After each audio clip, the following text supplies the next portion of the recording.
Nu, kaip jūs laikotės naujais metais? Aš nuo kūčių pradėjau valgyti. Tai per kūčias buvo žiauriai skanu, per kalėdas buvo labai skanu. Po to po kūčių kalėdų liko labai daug maisto. Tada 20, dabar galvoju, 9 turbūt išvažiavome švęsti naujų metų. Vėl visą laiką be sustojimo, realiai rijau. Ir kaip jūs galvojat? Plius 5 kilogramai sausio 1 dieną. Oi. Nu dabar jau beveik numečiau viską atgal. Nu nes šiandien greičiau grįžta, bet žiauru tiek valgyti yra labai žiauru. Bet aš įveikiau. O jūs kiek priaugote? Ar numetėt?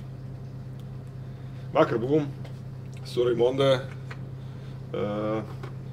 klube muzikiniam, kuriam nesu niekada buvęs. Tai yra Jazz Sela, ne? Rusys Sela. Džiazo Rusys Aušros vartų 11 berods. Susiraskite renginius ir būtinai nuvarykite. Absoliučiai kitas pasaulis, užsienis, visiškas. Tu sėdi tenais, atrodo išeisi ir nelietuvojasi. Wow.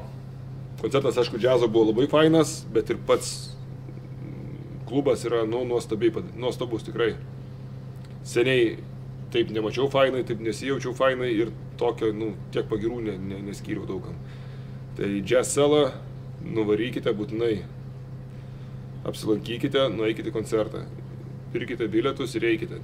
Faina, labai. Labai visiškai. Vilniaus viena iš skirtiniausių vietų, kur tikrai galima ir atsivesti būtinai turistus, svečius. Būtinai.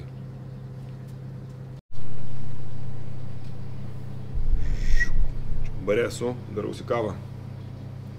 Čia Kalnapilio reklama kažkodėl šone, nusukam ją, kad nesimatytų. Tai nauji metai, naujas PVM-as.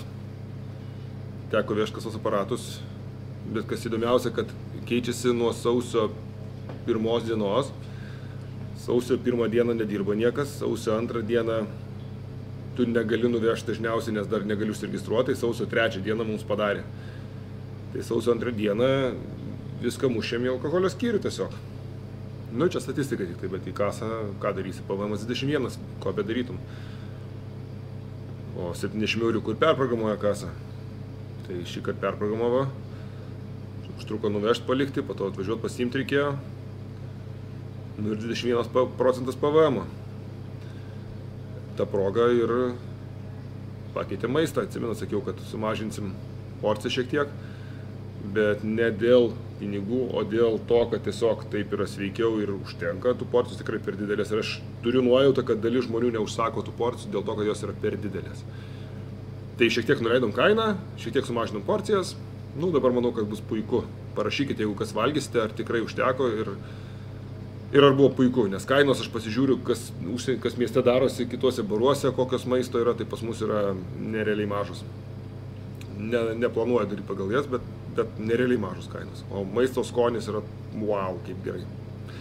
Ir sausio mėnesio patiekalą sugalvom padaryti, tai kordogai pasileidžiam. Dešrelės tešloje, žiauriai skanu, žiauriai skani tešla. Ir tik sausio mėnesį norėsite įsiparagausti. Aš tai tikrai valgysiu ir daug, nes sausis baigsis ir nebeliks jų. O vasarį čimičangas pasileisim. Irgi žiauriai skanus dalykas. Užtestavom, pasibandėm, labai skanu. Tai tokios naujienos su PVM-ais. Įdomus faktas. Čia nebus pastovi rubrika, bet kartais galima įmesti, ne? Paskaičiau knygoje, kad įdomus toks, manau, kad nutikimas 70-80 dešimtmečiais. Tam tarpe maždaug reklama kaip visada keičiasi ir juda į kitas pusės. Tuo metu buvo labai populiaru reklamuoti alų, kaip būk kietesnis. Tu gerk šitą alų, tu būsi geresnis, būsi kietesnis, daugiau draugų turėsi, kažkaip, būsi fainesnis.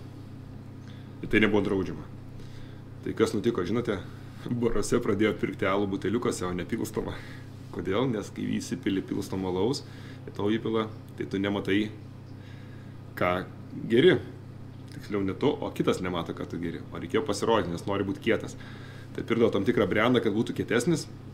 Tai būtinai pirdavo buteliukuose, kad matytųsi ir gerdavo iš buteliukų.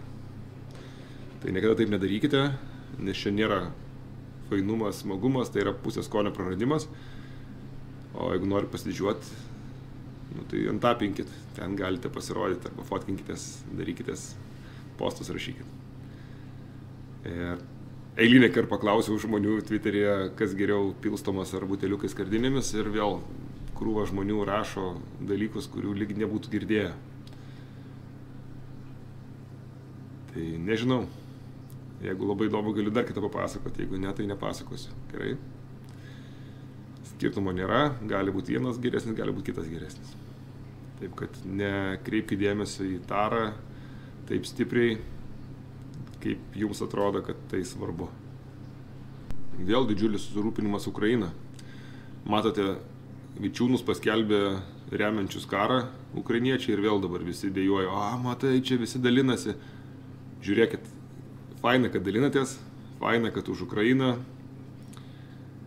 Atsakykite kelis klausimus. Ar jums nėra per sunku kas mėnesį pervesti kažkiek pinigų, kiekvieną mėnesį reguliariai?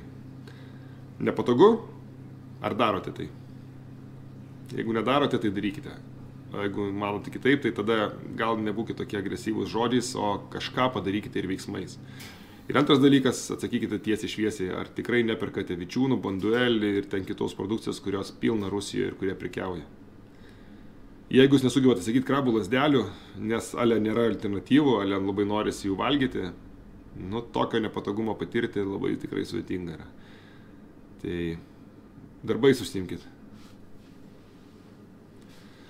Darbais užsiimkite ir darbais įrodykite, kad Ukrainą palaikote ir už ją esate, o ne liežuviu, nes mano draugų irgi daug kas tik liežuviu palaiko, dėja. Kas mėnesį užsistatykite, kas mėnesį perveskite kažkiek pinigų. Mes dabar per 2 metus pervedėm virš 20 000 eurų.